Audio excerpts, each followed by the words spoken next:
Get ready for the countdown. 10, 9, 8, 7, 6, 5, 4, 3, 2, 1, 0.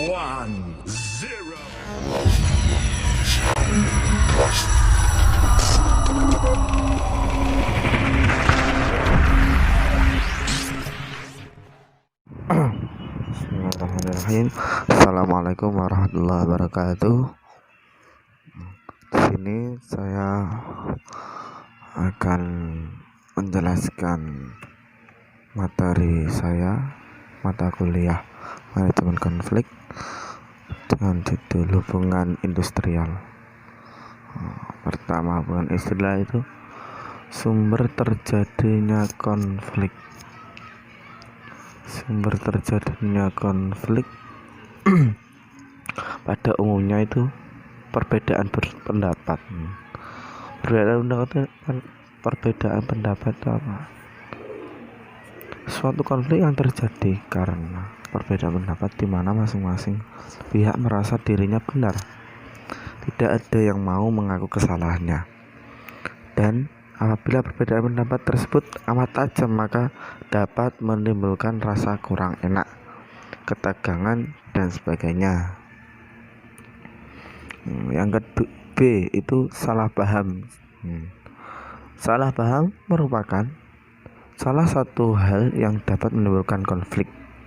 Misalnya, tindakan dari seorang yang tujuan sebenarnya baik, tetapi diterima sebaliknya oleh individu lain. Yang C, ada pihak yang dirugikan.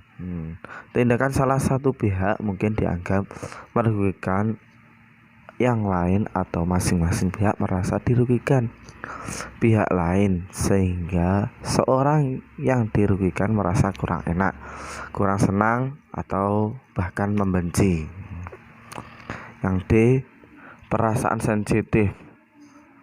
Seseorang yang terlalu perasa sehingga menyalahkan arti tindakan orang lain. Contoh, mungkin tindakan seorang wajar tetapi oleh pihak lain dianggap merugikan. Nah, itu perasaan sensitif.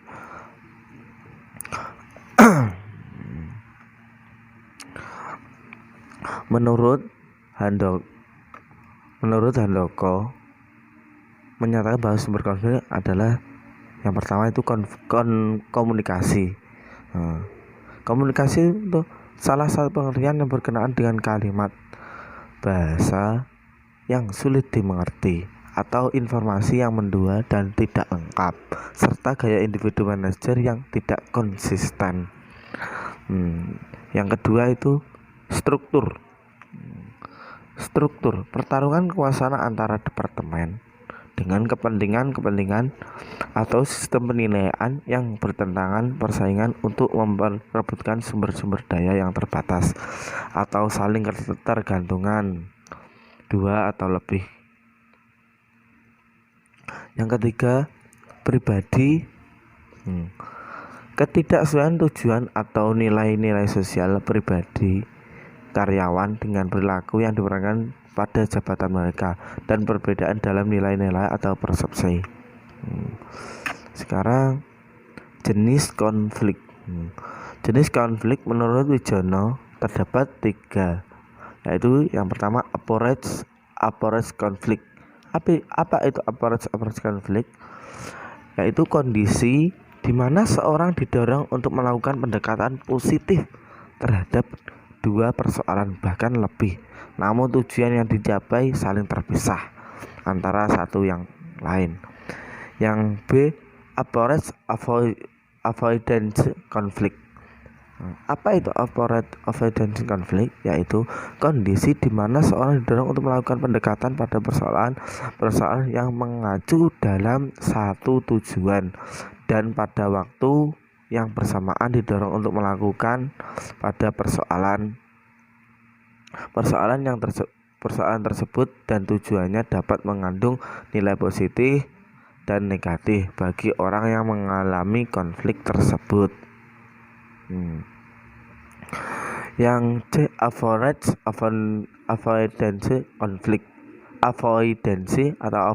conflict.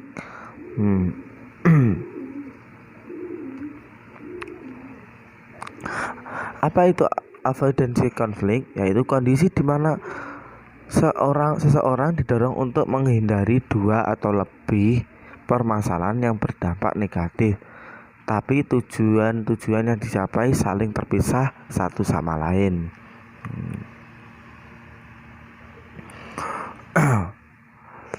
Lanjut, hubungan industrial. Hubungan industrial. Apa itu hubungan industrial?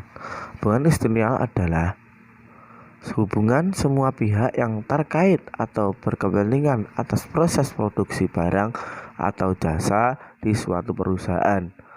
Pihak yang berkepentingan dalam setiap perusahaan atau stakeholder.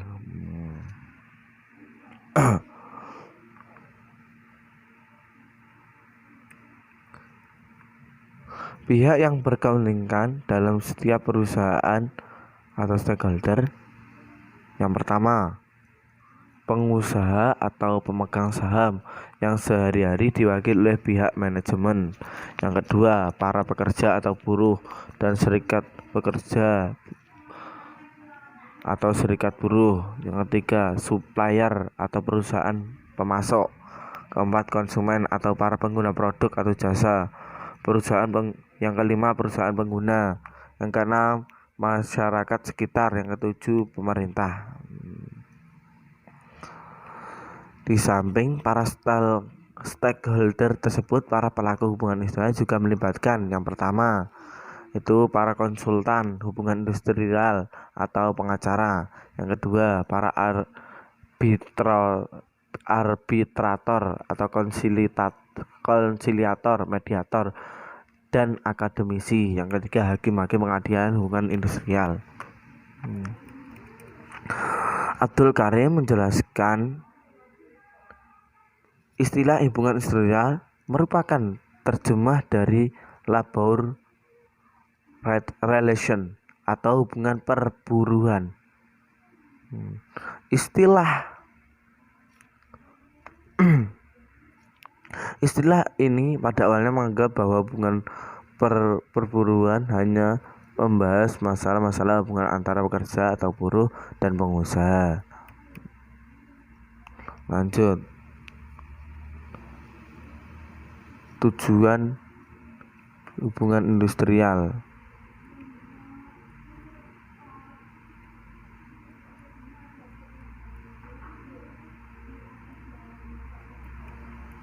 Tujuan hubungan industrial yang pertama itu memperbaiki atau meningkatkan. Tujuan hubungan industrial yang pertama itu memperbaiki atau meningkatkan persyaratan kerja. Yang kedua, tercapainya industrial yang harmonis melalui kerjasama antara pengusaha dan pekerja untuk menjamin kesejahteraan pekerja dan pertumbuhan ekonomi dari perusahaan dan negara. Yang ketiga itu ikut serta ambil bagian dalam proses pengambilan keputusan secara nasional melalui lembaga tripartit. Penentuan status kerja.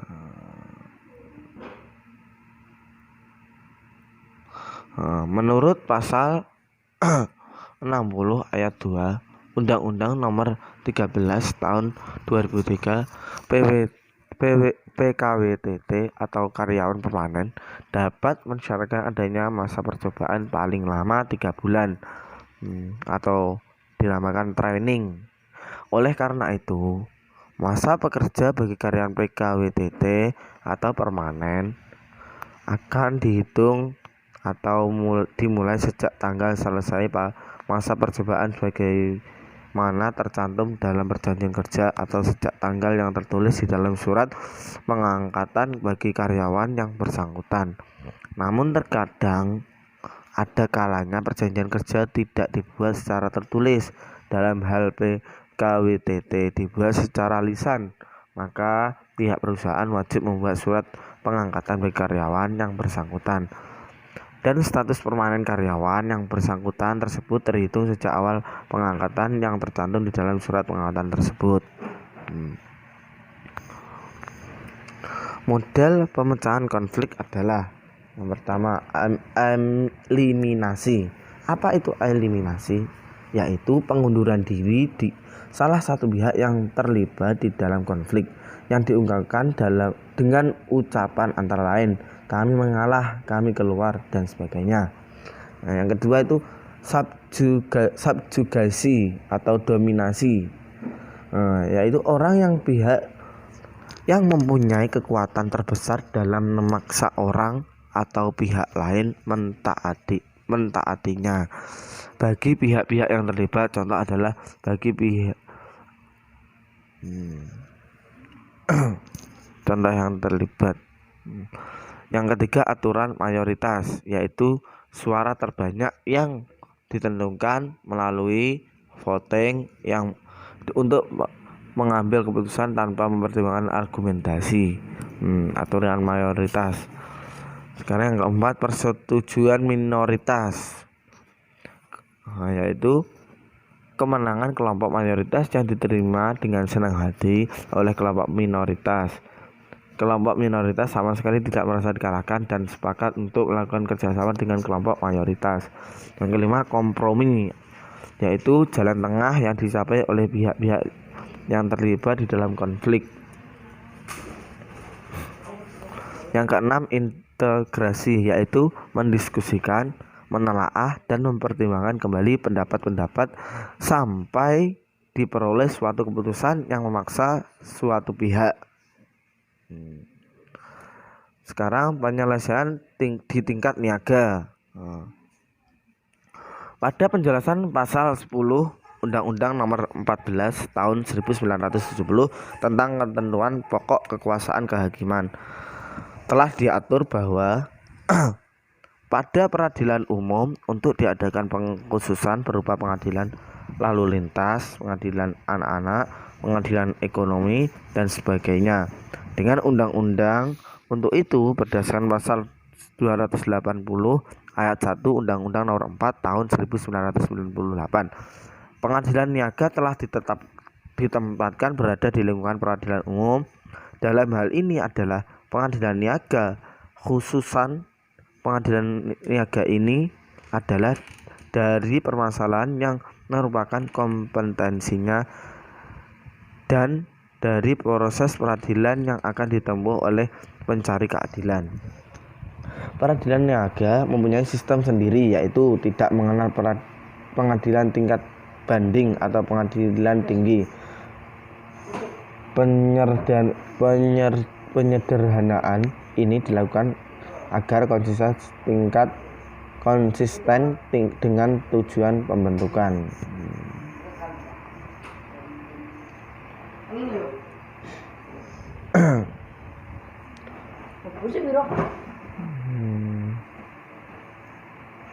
Lanjut, pemutusan hubungan kerja atau PHK. PHK ini adalah pengakhiran hubungan kerja karena suatu hal tertentu yang mengakibatkan berakhirnya hak dan kewajiban antara pekerja atau buruh dan pengusaha. PHK dapat dilakukan karena alasan-alasan tertentu dan dilarang apabila dilakukan secara sepihak dan sewenang-wenangnya.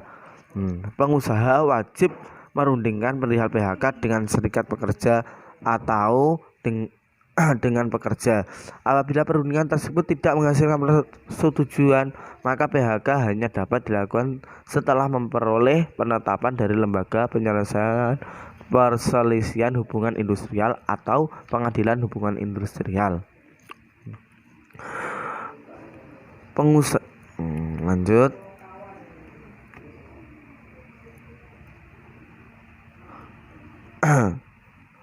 Pengusaha. Nah, di sini pengusaha wajib membayar uang pesangon atau uang penghargaan masa kerja dan uang pengganti hak yang seharusnya diterima oleh pekerja sebagaimana yang tertera dalam Undang-Undang Ketenagakerjaan Nomor 13 Tahun 2003 serta dalam kesepakatan yang ada pada perjanjian kerja bersama atau peraturan perusahaan. Dalam hal ini pekerja atau buruh melakukan pelanggaran yang tertera dalam perjanjian kerja, peraturan perusahaan atau perjanjian kerja selama perjanjian kerjasama. Pengusaha dapat melakukan PHK setelah pekerja yang bersangkutan diberikan surat peringatan pertama, kedua, dan ketiga secara berturut-turut. Cukup sekian materi dari saya. Apabila ada kurang dan lebihnya saya mohon maaf. Jangan lupa like, subscribe, dan komen. Cukup sekian. Assalamualaikum warahmatullahi wabarakatuh.